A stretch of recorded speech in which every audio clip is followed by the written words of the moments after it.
curiosity, Lifelong learning, invention, innovation, future, optimism, universe, supreme intelligence, leadership, inspiration. innovation, See what isn't there. efficiency. Systems. So, folks, you have tuned into TGV and hearty welcome to the Guiding Voice podcast series, the world's only quadrilingual podcast at this moment of recording. And we are trying to embark into multiple languages as we speak. And here we embark on transformative conversations for a better future. And we want to simplify and amplify your journey to success. I'm your host, Navin Samala, dedicated to making the world a better place by bringing you wisdom through valuable discussions with experts designed to simplify and amplify your success. And thank you so much for tuning in.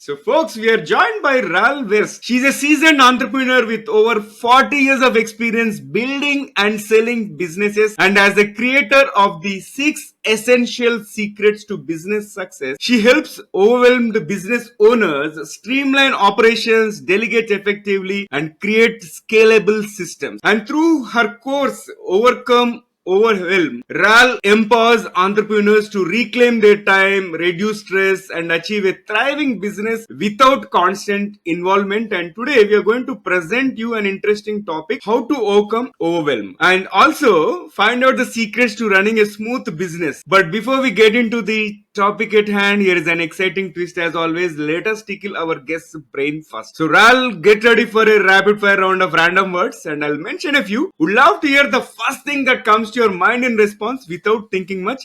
And if you are ready, let's get started.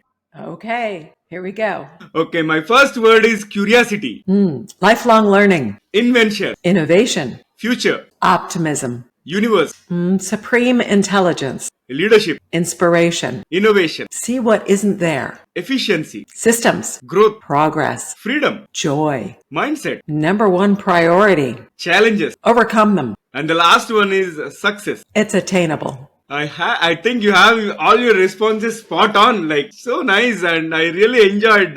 All right, and Ral, thank you so much for participating in the first rapid fire round, and there is one more rapid fire round toward the end of the episode, so stay tuned. And I'm going to bother you once again. Do I get a prize if I get them all right? Yeah, absolutely. You'll get a souvenir. And Ral, first of all, hearty welcome to the Guiding Voice podcast series. How are you doing today? Excellent. Thank you. I'm in Alaska, very far from you. Yeah, very far, and I heard a lot of great things about that place. Of course, you have to tolerate the weather, but it is so beautiful, right? It's very, very beautiful. Yes. So let's get the ball rolling. So, Ral, you have built and sold multiple businesses over the past 40 years, right? So, what key factors have contributed to your ability to grow and scale these businesses successfully? Well, first of all, in order to scale a business, you have to have systems, and you have to grow a business with taking some calculated risks. And we also use data-driven management.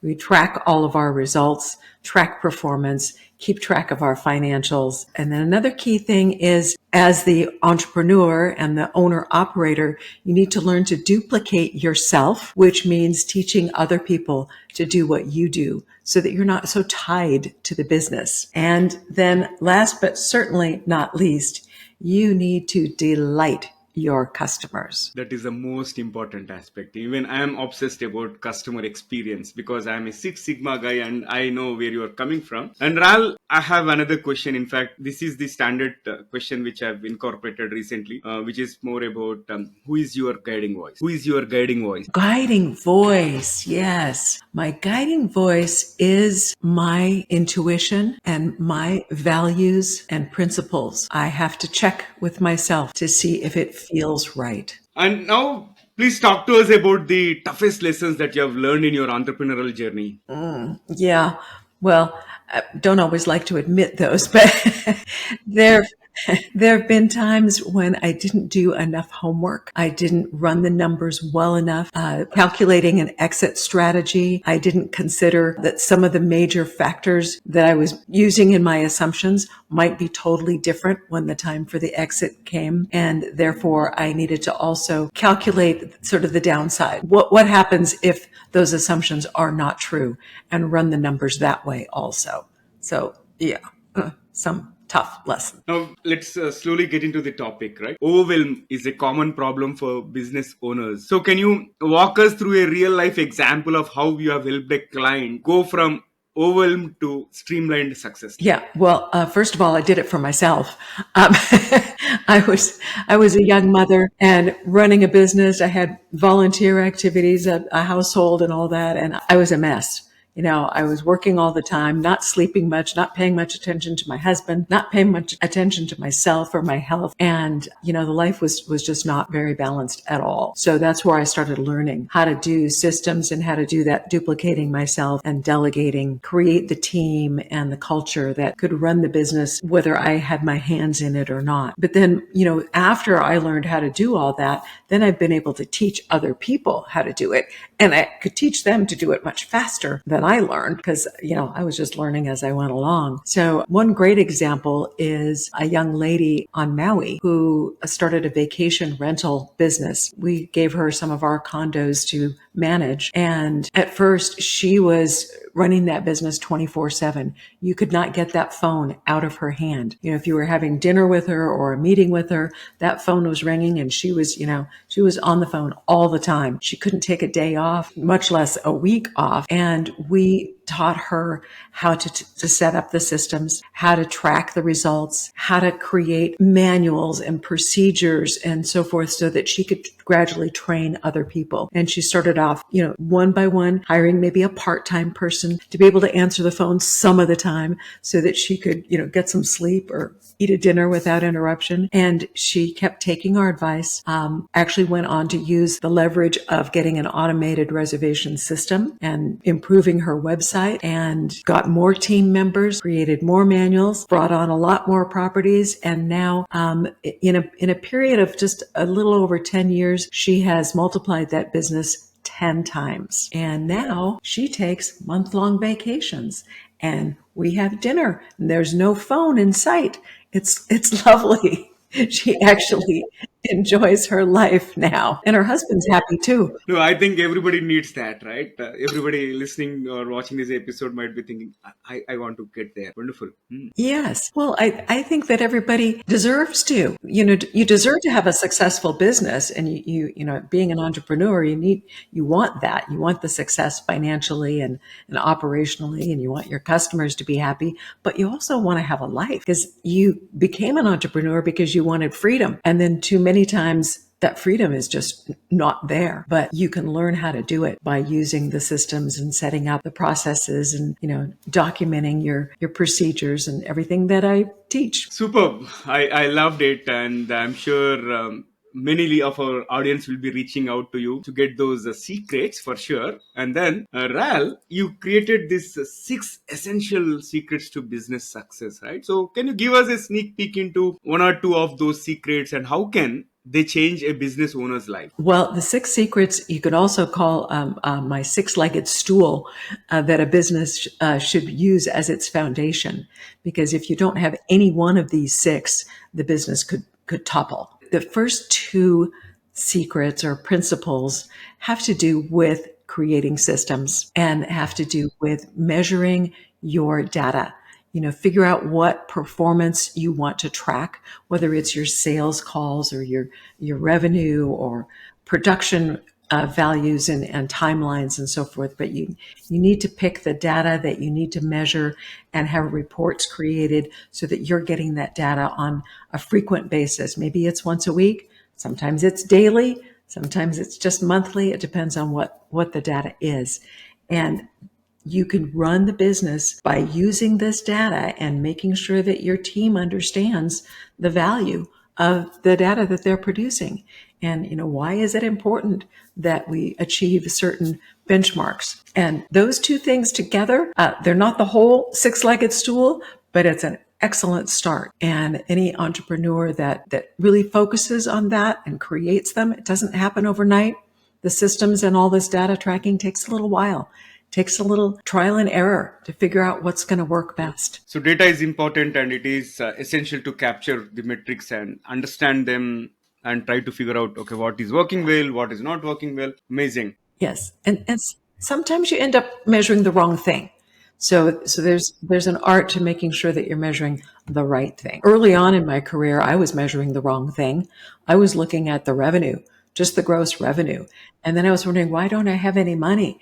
And I actually hired a consultant, and she says, well, you're making money. You're just not making any profit. So I wasn't measuring the net profit on the bottom line. And that was a huge lesson, So I will tell people straight up, gross revenue is wonderful, but what's most important is the net profit. Awesome. And there is one more question on my mind, which is more about entrepreneurial mindset. Like typically, like when you are building a venture by yourself, you try to do everything by yourself, and that leads to burnout, that leads to stress, right? So in your opinion, how does an entrepreneur shift from being involved in every operational detail to a true leadership role where the business can thrive without their day-to-day input? You have to document what you do. So you have to pick apart your day every day, or pick apart your week, and figure out what it is that you're spending your time on. And oftentimes there are things that you're doing that are just not that high value and don't demand high skills. And you can easily either get automation or some kind of technology to do it for you, or hire a virtual assistant or delegate it to some member of your team. But you have to understand what it is that you're doing with your time, how you're using it, so that you can decide what to hand off. And it's also important to delegate in a smart way. Too many times people will say, oh, well, I can't delegate because they never do it the right way. Well, one of the reasons is that you're not delegating properly, because part of delegation is spelling out very, very clearly the end result that you want, and then using that sort of trust but verify approach to say, okay, I need to follow up and make sure that you're doing what I asked you to do in the way I wanted you to do it. So if you set that all up to begin with, your results in terms of being able to hand off some of your work are much better. Awesome. Those are real wonderful insights. And can you also talk to us about some foundational systems that every business should implement to become scalable and sustainable without again overwhelming the owner? Well, I'm going to be repetitive. It's all of these things. You have to have the systems. You have to have your measurements, your tracking. You have to figure out some leverage, and leverage can be getting other people to delegate to, and it could be using automation or technology, maybe even partnering with other people, because you can't do everything all by yourself usually. And, part of the data tracking, let me back up a little bit, is you have to really have a good handle on your finances. You need to know where your money's going, and you need to track it and stay on top of it so that your expenses don't get out of hand. And also, when you're growing a company, sometimes it's easy to spend too much money too fast, because you have ideas of how big you can get. And sometimes that's overestimated, and then you start running out of money. So it's very much a better idea to calculate carefully and, spend the money as you can afford it. And then, take a really close look at your financials and as I mentioned before, the net profit, to make sure that you're keeping some for yourself. So that's kind of really it's fundamentals. And, it goes on to, making sure that you have the right team, making sure that you have your customer service systems in place, making sure that your company culture is really derived from your own values and principles, and that everybody knows what it is. Because if you don't create your culture on purpose, and it happens by accident, your results are what you get. Agreed. And Ral, you also talk about helping business owners live the life they want and deserve, right? You mentioned about it. In case if we want a dream vacation, you deserve it. I love that statement, in fact. So my question is, what is the first step toward achieving that balance between life and business? Well, first of all, you have to decide what living the dream, that's what I like to call it. What does living the dream mean to you? Everybody has a different goal in mind. So you need to take some time to analyze what you want out of your life. And, is it having time for yoga classes or camping or hiking in the woods or playing tennis or golf or, or whatever? For me, I love traveling and I love spending time with my family. So, that's a lot of what living the dream means to me. And in order to be able to do that, you need to have financial freedom and you need to have a company that can run and stand on its own, which means you need to do the systems. You need to track the data. You need to have all of those 6 principles in place. And it sounds very simple and it's not rocket science, but it does take work and focused effort to put all those pieces in place so that you can stand back and work on your business instead of in it. So don't think of yourself as the operator of your business. Think of yourself as the owner of your business. So that mindset is very, very important.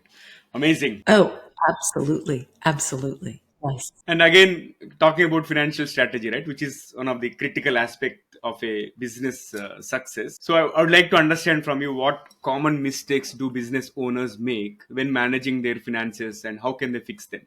Well, I think the most common mistake is not keeping track of them. It's scary to think that there are business owners out there who don't look at their P&L, profit and loss statement. Maybe they don't have a bookkeeper that produces reports on a regular basis, and then they don't make sure that they're getting the reports in a timely fashion.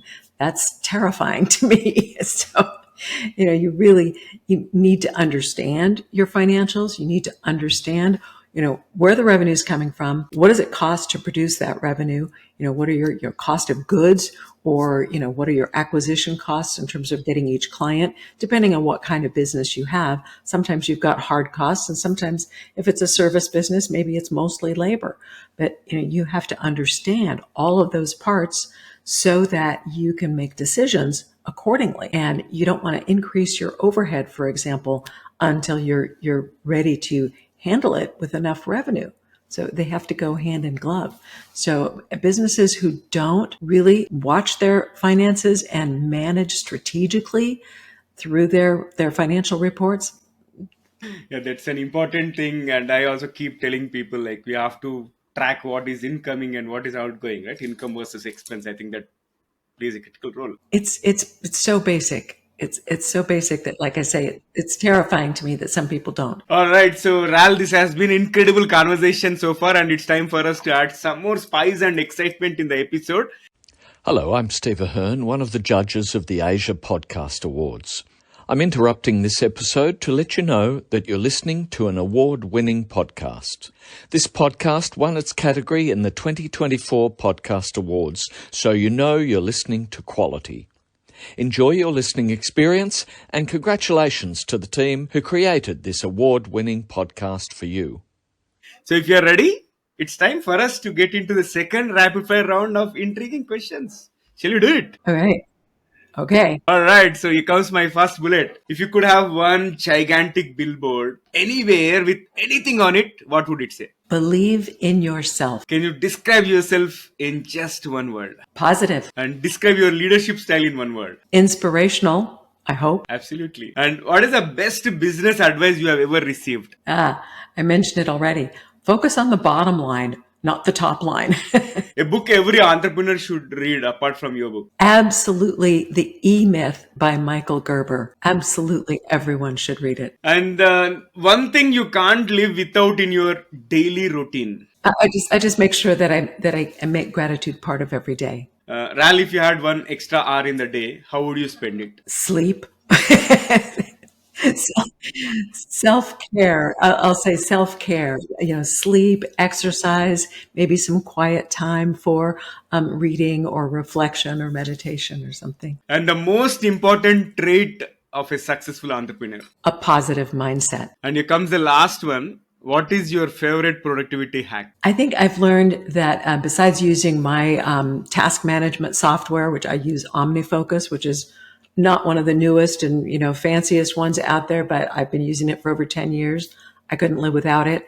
But also I've learned to time block, so I take my calendar and I block the hours so that I can tackle those large projects and don't let the little stuff get in my way of taking care of those big projects. Superb. That was real amazing second rapid fire. And let's flip back to the mainstream. So, Ral, how does enhancing customer experience tie into creating a scalable and efficient business? And have you implemented this in businesses you have built? Well, customer satisfaction is everything. Everything. I mean, just think about it. Why does a business exist? A business exists to serve customers of some kind. And if those customers are not satisfied, unless you have a steady stream of new business and you don't rely on repeat business at all, you're going to go out of business. But I think most businesses like to have some repeat clients and at least good referrals. So make sure that your clients are satisfied. And I think that customer service needs to be a part of every single department and every single initiative in your company, and make sure that your culture is geared to keeping your customers not just happy, but delighted. And I think that is one of the main keys to the success that we've had in business. And it's enabled us to scale and sell a multi-million-dollar business to Alaska Airlines because we had happy customers and we had lots of repeat business. Fabulous. I loved it. And this reminds me one quote actually. If you delight or if you satisfy one customer, they may bring you 10 more customers. But if at all you're irritating your customer, they'll take 100 away from you, right? Absolutely. I think those numbers are pretty right on. Exactly. Because if you are happy, we call a friend and we say, okay, I'm so happy with this so and so company. But if they are pissed off, they go to social media, okay, which has wider reach. I've done it myself, I'm afraid. Same here. Same here with me also. I was pissed off with certain internet service providers. I've boycotted companies that have really, pissed me off. So, all right. So, Ral, I thoroughly enjoyed the conversation. And first of all, thank you so much for accommodating this particular slot in your late hours. And I know we have to reschedule multiple times. So, thank you so much for your flexibility. And also, thank you so much for being on the show and sharing amazing insights. And I really enjoyed it. How is your experience being hosted on The Guiding Voice? Well, it's been very fun. I appreciated the rapid fire thing. That was a little challenging, but it was fun. And I'd love to know what do you think was the most valuable little jewel that you got? Yeah. See, most importantly, customer mindset and also focusing on the bottom line, right? And identify the metrics that are going to add value to the business and don't focus on the wrong numbers. So these are my key takeaways. Oh, wonderful. Thank you. Well, if you like those takeaways, all of your listeners like them, please tell other people. And please go to my website. I offer a free webinar that talks about these principles. And all you have to do is go to my website, which is ralwest.com, and sign up and, get some more jewels of wisdom from me. Absolutely. And for those of you who are listening or watching to this episode, you'll find Ral West's website link in the show notes or the episode description. Go ahead and pay a visit. And Ral, thank you once again and looking forward to hosting you again in future. Oh, that would be wonderful. Thank you so much. All right. So friends, that was our episode with Ral West. And before we jump into the fun trivia section, we have a quick request in case if you haven't already subscribed to TGV, please subscribe. And also if you have enjoyed the conversation and found it useful, please share with at least 3 of your friends or colleagues who would also like TGV. So spread the knowledge and help others grow just like you have been growing. Now it's time for us to cruise into the trivia segment. I thought I would present you 2 lesser known facts about the origins of business world. The first one is the world's first commercial enterprise. The ancient Mesopotamian civilization around 3000 BC is considered the birthplace of commerce. And they developed the first form of trade and financial record keeping using clay tablets to track business transactions, laying the foundation for modern accounting and business practices. And second one is stock markets originated in the 16th century. The first stock market was established in 1602 by the Dutch East India Company. And this groundbreaking concept allowed individuals to invest in global trade ventures, which led to the creation of joint stock companies and the global financial system we know today. So folks, that's it from my side from the trivia perspective. But I would love to hear from you in terms of what is the best part of today's episode. And also, if you have come across any entrepreneur who has done their business so well and scaled up, please connect them with us. And that's it from my side. And Thank you so much once again for joining. And I really appreciate you taking time and also for being part of our awesome TGV family. So, folks, goodbye for now. I see you all in the next episode with another amazing guest. And until next time, take care. Love you all. Bye bye.